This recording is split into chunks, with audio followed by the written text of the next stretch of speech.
সরকারি বেসরকারি সকল প্রতিষ্ঠান বন্ধ থাকায় সকাল থেকে টাঙ্গাইল মহাসড়কের চন্দ্রা নবীনগর, চন্দ্রা চৌরাস্তা এবং চন্দ্রা মির্জাপুর পর্যন্ত প্রায় ২০ কিলোমিটার জুড়ে থেমে থেমে চলছে যানবাহন। ভোগান্তিতে পড়েছেন যাত্রীরা। অভিযোগও রয়েছে অতিরিক্ত ভাড়া আদায়ের। গাজীপুরে ঢাকা ময়মনসিংহ ও ঢাকা টাঙ্গাইল মহাসড়কে ঈদে ঘরমুখো মানুষের ভিড় এবং যানবাহনের চাপ বেড়েছে।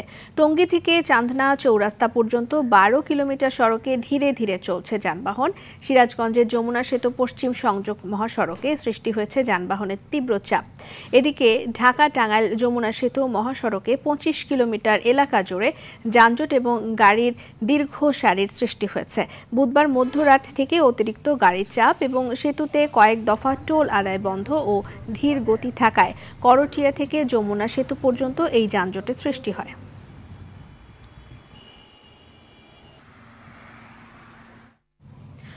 মহাসড়কের সর্বশেষ পরিস্থিতি নিয়ে জানাতে সায়েদাবাদ বাস টার্মিনাল থেকে যুক্ত হচ্ছেন অরণ্য গফুর, সিরাজগঞ্জ থেকে যুক্ত হচ্ছেন সাজিরুল ইসলাম সঞ্জয়। প্রথমে রাজধানী সায়েদাবাদ থেকে যুক্ত হচ্ছেন অরণ্য গফুর। অরণ্য, সকালে আপনার কাছে রেল স্টেশনের খবর জানছিলাম, এখন আপনি বাস স্টেশনে আছেন, বাস টার্মিনালে আছেন, কি অবস্থা সেখানে?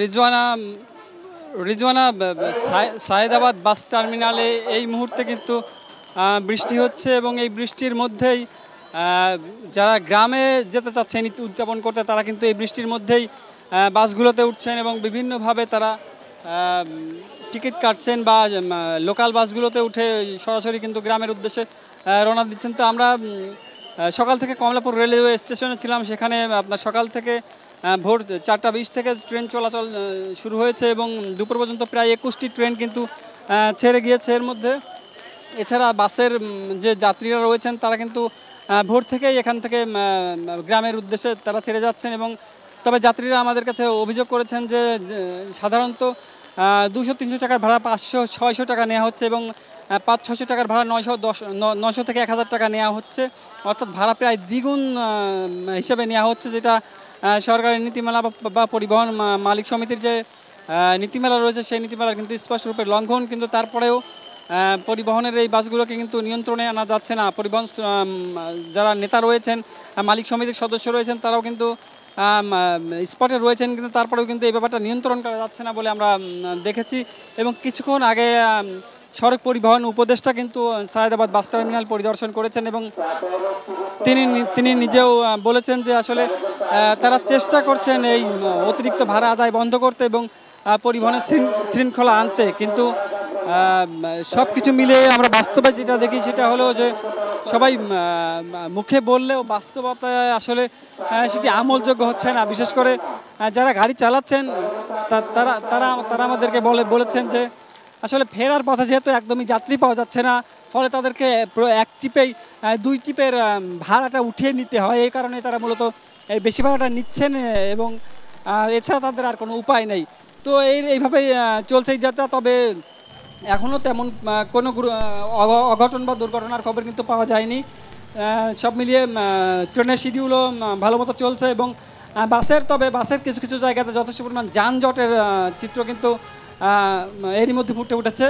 তো রিজওয়ানা, আমাদের সিরাজগঞ্জে রয়েছেন সঞ্চয়, আমরা এখন সঞ্চয়ের কাছে যাব, সেখান থেকে সিরাজগঞ্জের ব্যাপারে তিনি কি জানান।